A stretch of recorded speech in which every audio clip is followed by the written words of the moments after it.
Hello everyone, welcome to the channel. आज के हमारे सेशन में हम लोग प्रमुख भारतीय आंदोलनों के बारे में डिस्कस करेंगे।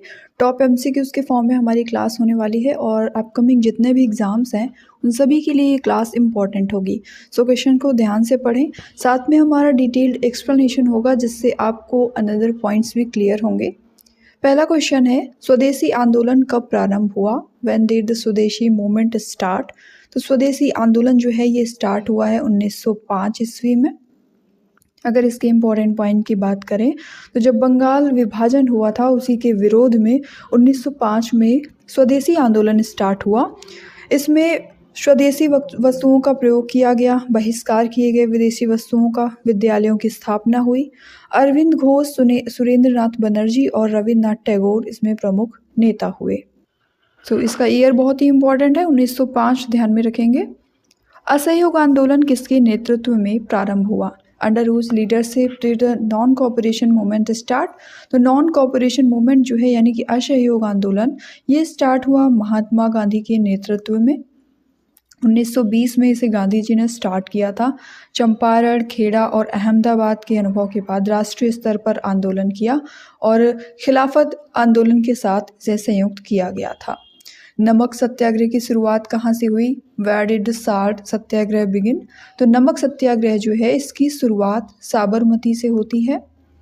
12 मार्च 1930 को साबरमती आश्रम से दांडी मार्च स्टार्ट होता है। 6 अप्रैल को दांडी पर पहुंच करके नमक कानून तोड़ा जाता है। सविनय अवज्ञा आंदोलन का ही एक हिस्सा था। भारत छोड़ो आंदोलन को नेतृत्व विहीन आंदोलन क्यों कहा जाता है? The most important question. Why did the quit India movement called leaderless movement? Leaderless movement इसको इसलिए कहते हैं क्योंकि जो यहाँ पर नेतृत्व करता थे उनकी तुरंत गिरफ्तारी हो गई थी। 9 अगस्त 1942 को गांधी जी, नेहरू और पटेल सहित सभी जो है गिरफ्तार कर लिए गए थे। आंदोलन स्वतः स्फूर्त रूप से जन स्तर पर फैला। समानांतर सरकारें बनी बलिया, तामलुक और सतारा में। यहाँ पर भूमिगत नेता थे जयप्रकाश नारायण, राम मनोहर लोहिया और अंतिम जन आंदोलन था जिसने स्वतंत्रता को अनिवार्य बनाया था।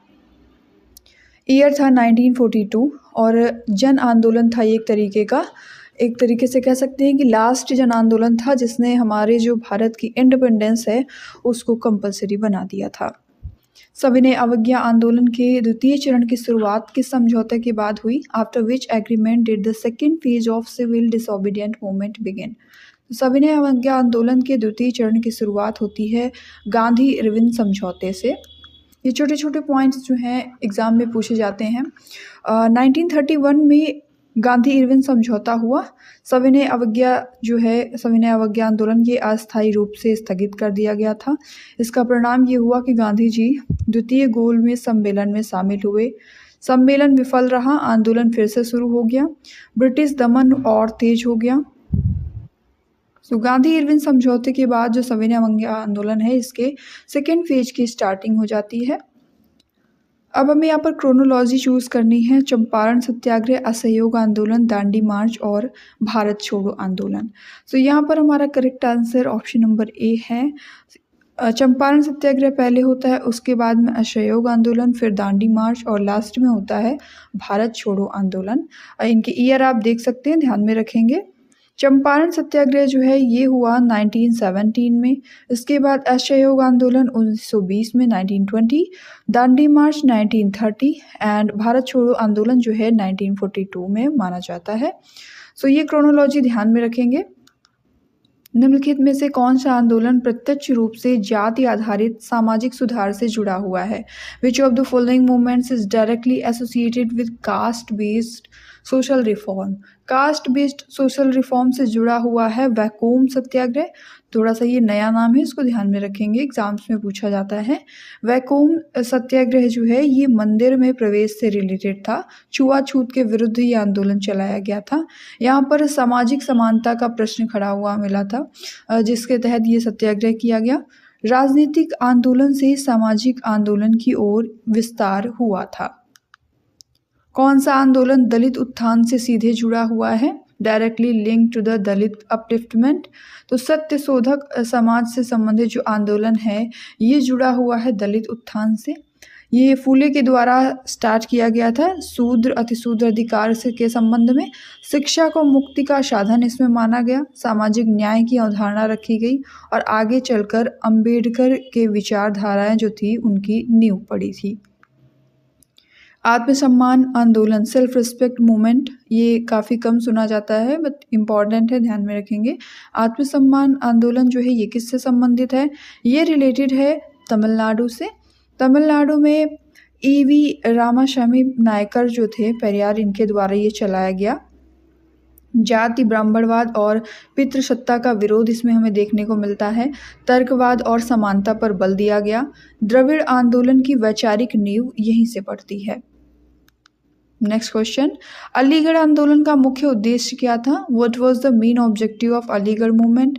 अलीगढ़ आंदोलन का मुख्य उद्देश्य था आधुनिक शिक्षा का प्रसार करना, जो मॉडर्न एजुकेशन है इसको बढ़ाना। ध्यान में रखेंगे सर सैयद अहमद खान के द्वारा अलीगढ़ आंदोलन चलाया गया।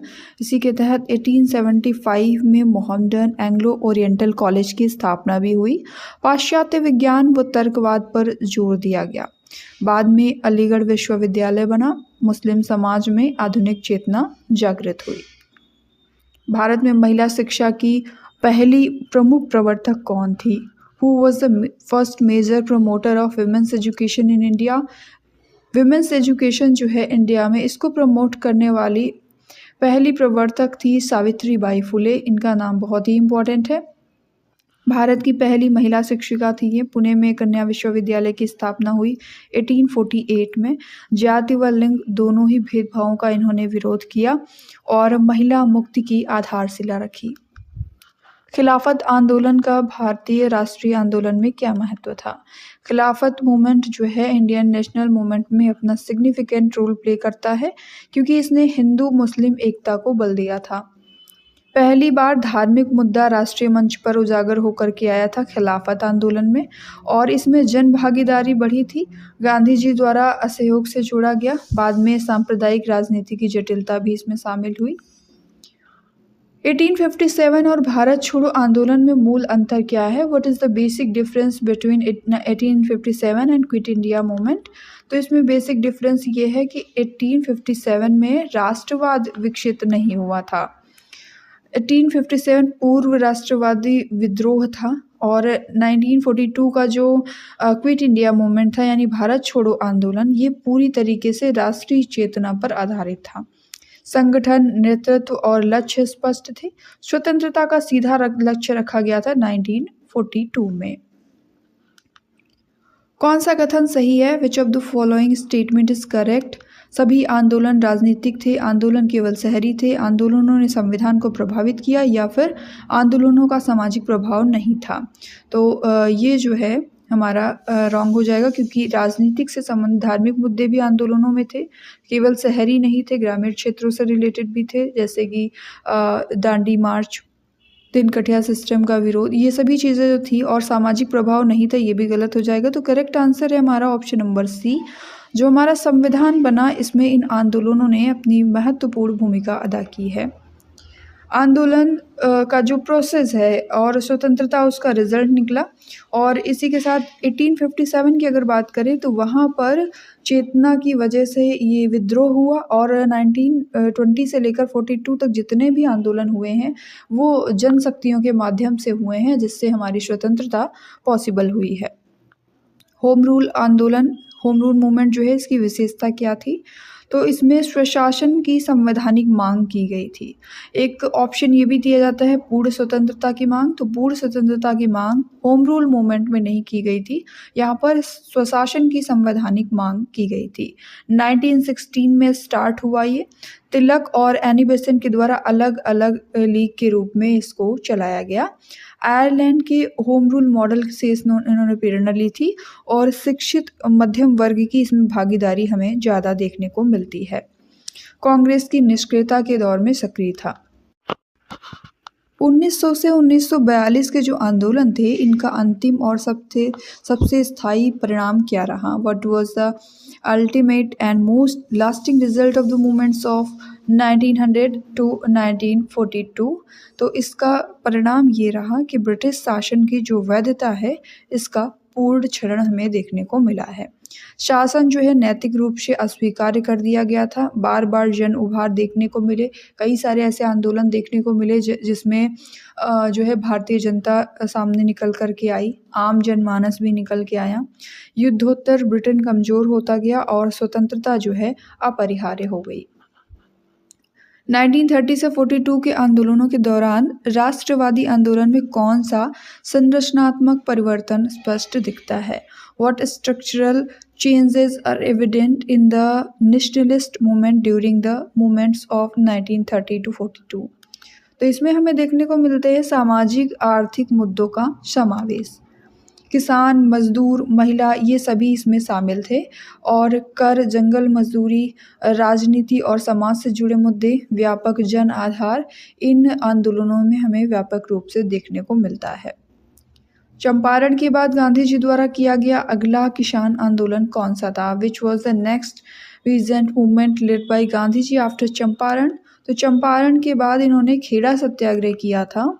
1918 में गुजरात के खेड़ा जिले में स्टार्ट किया गया। फसल खराब होने पर कर माफ़ी की मांग इसमें की गई थी। सत्याग्रह पूर्णतः अहिंसक था। गांधी जी की नेतृत्व क्षमता यहाँ पर स्थापित हुई थी। किसान आधारित जो आंदोलन है यहीं से उनकी शुरुआत हो जाती है।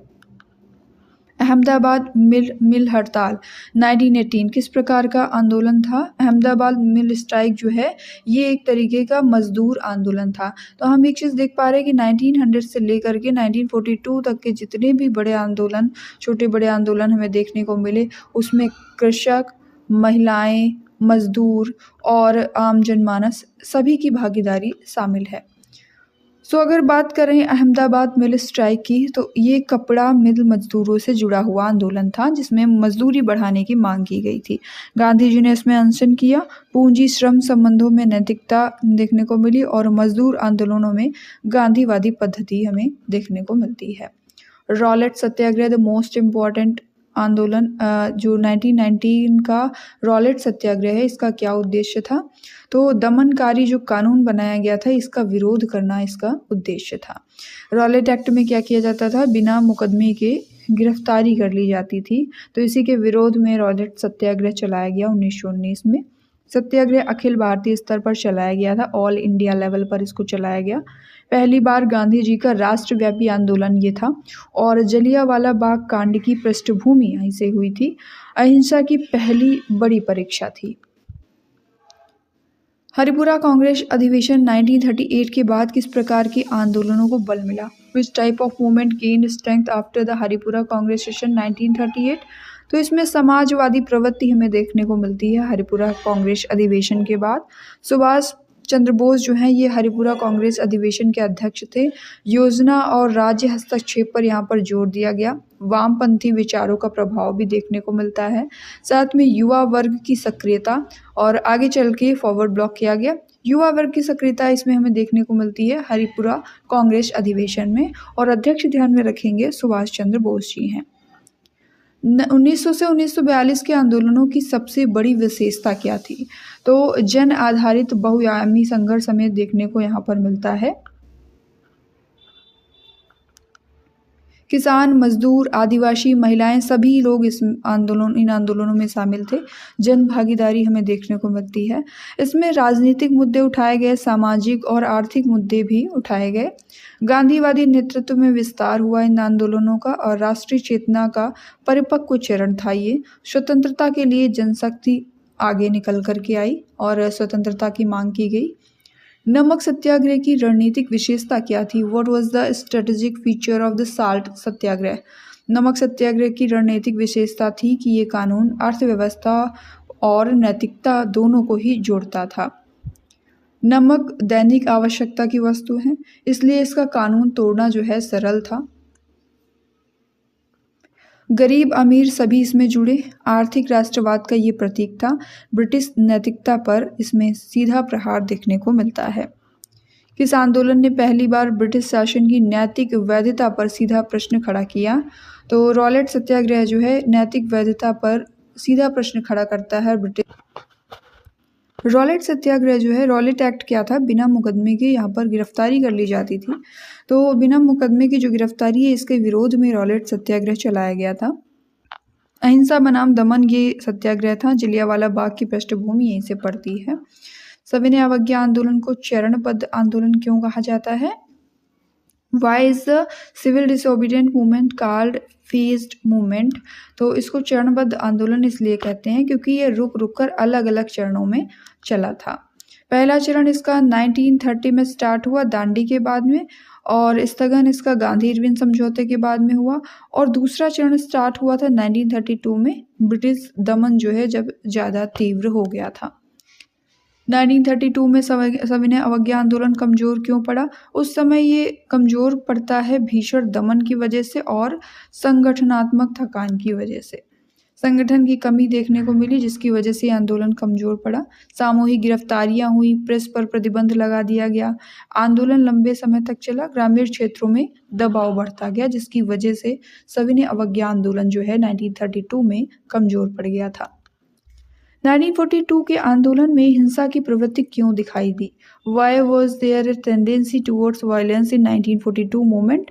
क्योंकि दमन के कारण जन आक्रोश बढ़ा, लोगों में गुस्सा निकल कर के आया सामने, उनमें आक्रोश हमें देखने को मिलता है। शुरुआत इसकी शांतिपूर्ण हुई थी। पुलिस, सेना, इन सभी का अत्यधिक बल प्रयोग हुआ, जिसकी वजह से लोगों में आक्रोश देखने को मिला। संचार लाइनें सीधे निशाना बनी, अहिंसा आदर्श पर परिस्थिति भिन्न देखने को मिली। स्टार्टिंग इसकी शांतिपूर्ण हुई, लेकिन धीरे धीरे इसमें हिंसा की प्रवृत्ति भी दिखाई दी थी। कालानुक्रम हमें चुनना है, क्रोनोलॉजी चूज करनी है। रॉलेट एक्ट जो है ये रिलेटेड है 1999 से, और होम रूल आंदोलन ये 1916। इसके बाद व्यक्तिगत सत्याग्रह जो है ये हुआ था 1940 में, और खेड़ा सत्याग्रह ये रिलेटेड है 1918 से।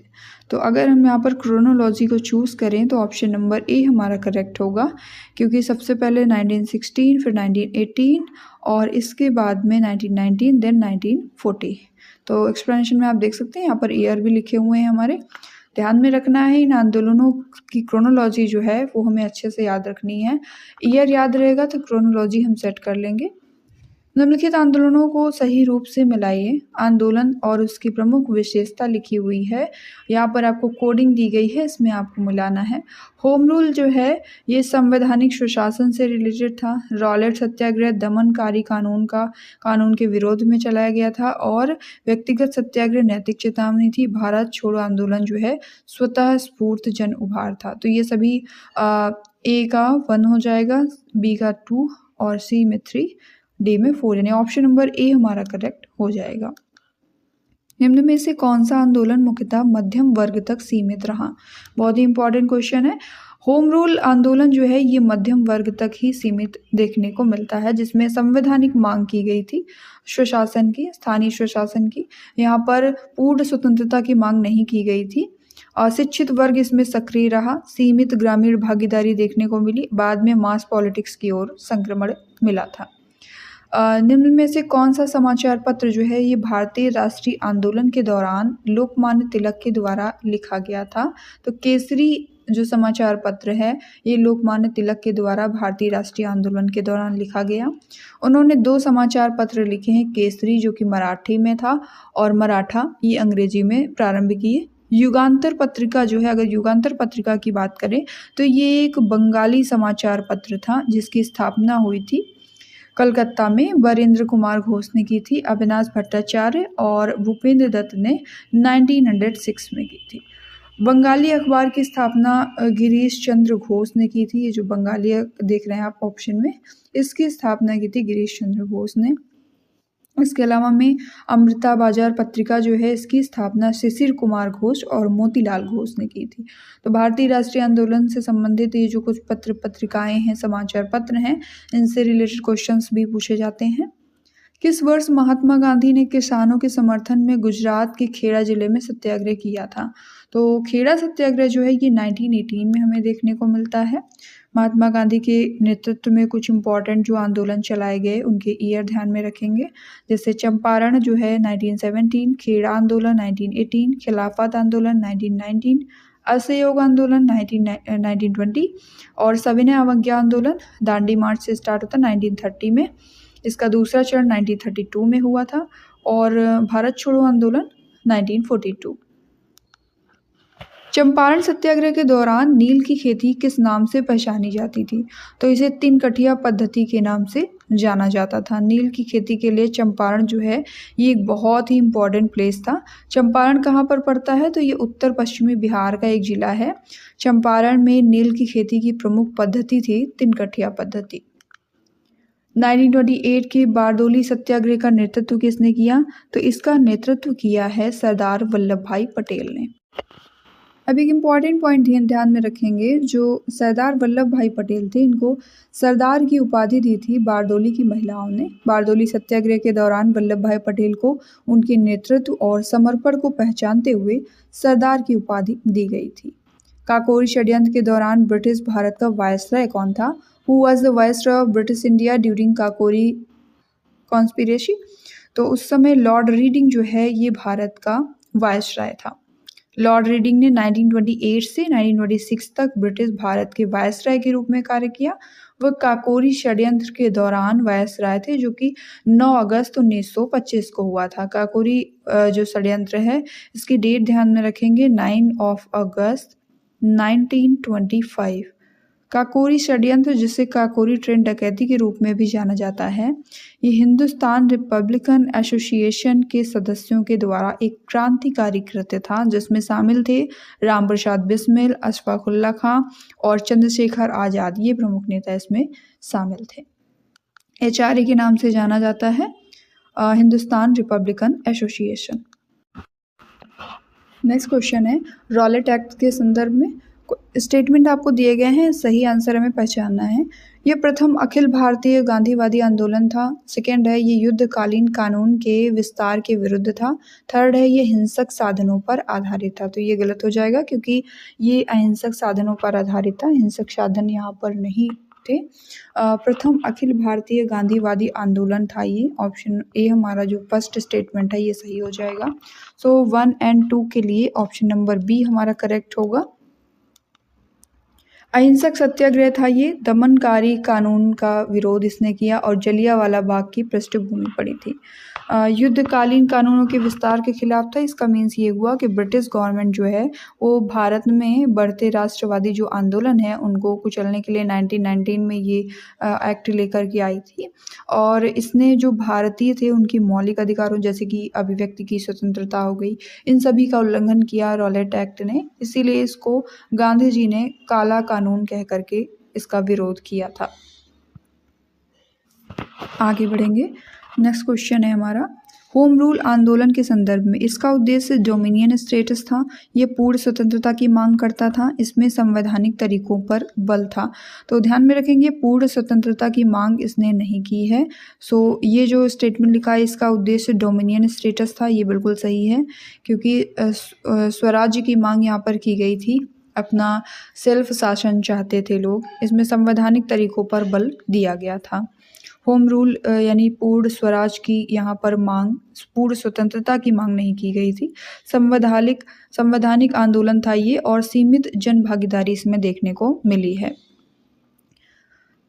सविनय अवज्ञा आंदोलन में नमक को प्रतीक बनाने का सबसे बड़ा लाभ क्या था? इसका लाभ ये था कि इससे कानून को तोड़ना जो है सर्वसुलभ हुआ, क्योंकि नमक जो है ये सभी वर्गों से जुड़ा हुआ होता है। गरीब भी इस आंदोलन में शामिल हो सकता है।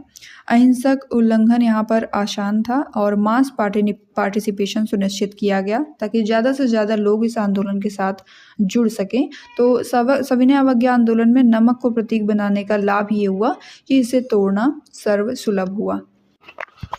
नेक्स्ट क्वेश्चन, भारत छोड़ो आंदोलन को जन विद्रोह के निकट क्यों माना जाता है? तो इसे जन विद्रोह के निकट इसलिए मानते हैं क्योंकि इससे प्रशासनिक ढांचा ठप हुआ था। Why is the quit India movement considered close to mass rebellion? Mass rebellion के क्लोज इसको इसीलिए मानते हैं क्योंकि इसमें बहुत सारे इफेक्ट आए थे। समानांतर सरकारें बन गई थी, शासन संचालन पूरी तरीके से बाधित हो गया था, रेलवे, तार और पुल ये सभी प्रभावित हुए थे। ब्रिटिश अथॉरिटी जो है इसको काफ़ी चैलेंज मिला, जिसकी वजह से क्विट इंडिया मूवमेंट को कंसीडर किया जाता है close to mass rebellion. Gandhi Irwin समझौता भारत में किस आंदोलन से संबंधित था? तो निम्नलिखित में से आंदोलन था सविनय अवज्ञा आंदोलन, जिससे रिलेटेड था गांधी इरविन समझौता। रॉलेट एक्ट आया था 6 फरवरी 1919 को पारित किया गया। गांधी जी ने इस अधिनियम को काला कानून कहा और रॉलेट एक्ट के दौरान लॉर्ड चेम्सफोर्ड जो है ये ब्रिटिश वायसराय थे। ध्यान में रखेंगे, इंपॉर्टेंट पॉइंट है, पूछ लिया जाता है। जो इंपॉर्टेंट घटनाएं हैं उस समय भारत में वायसराय कौन थे, ये क्वेश्चन पूछा जाता है। तो गांधी इरविन समझौता जो है ये रिलेटेड था सविनय अवज्ञा आंदोलन से। ये रॉलेट एक्ट के बारे में यहाँ पर इंपॉर्टेंट पॉइंट्स थे। स्वराज शब्द का प्रयोग सबसे पहले दादा भाई नौरोजी ने कब किया था? तो इन्होंने 1906 में कलकत्ता में आयोजित जो कांग्रेस अधिवेशन था इसमें स्वराज शब्द का प्रयोग किया था दादा भाई नौरोजी ने सबसे पहले। इम्पॉर्टेंट पॉइंट में हम लोग यहाँ पर देखेंगे महत्वपूर्ण कांग्रेस अधिवेशन जो हुए हैं इनसे संबंधित क्वेश्चन पूछे जाते हैं। पूरी लिस्ट यहाँ पर है। सबसे पहले 1885 में WC बनर्जी की अध्यक्षता में बॉम्बे में कांग्रेस का अधिवेशन हुआ। फिर 1904 में हुआ हेनरी कॉटन की अध्यक्षता में बॉम्बे में। पहले 2 अधिवेशन बॉम्बे में हुए हैं। इसके बाद दादा भाई नौरोजी की अध्यक्षता में कलकत्ता में हुआ है, जहाँ पर इन्होंने स्वराज शब्द का प्रयोग किया था सबसे पहले। रास बिहारी बोस सूरत, मदन मोहन मालवीय जो है 1909 में लाहौर में। बिशन नारायण धन की अध्यक्षता में 1911 में हुआ है कलकत्ता में। अंबिका चरण मजूमदार 1916 में लखनऊ में। और 1917 में एनी बेसेंट की अध्यक्षता में कलकत्ता में हुआ। 1924 में गांधी जी की अध्यक्षता में बेलगाम में हुआ। 1925 में सरोजनी नायडू की अध्यक्षता में कानपुर में हुआ। 1929 में जवाहरलाल नेहरू की अध्यक्षता में लाहौर में अधिवेशन हुआ।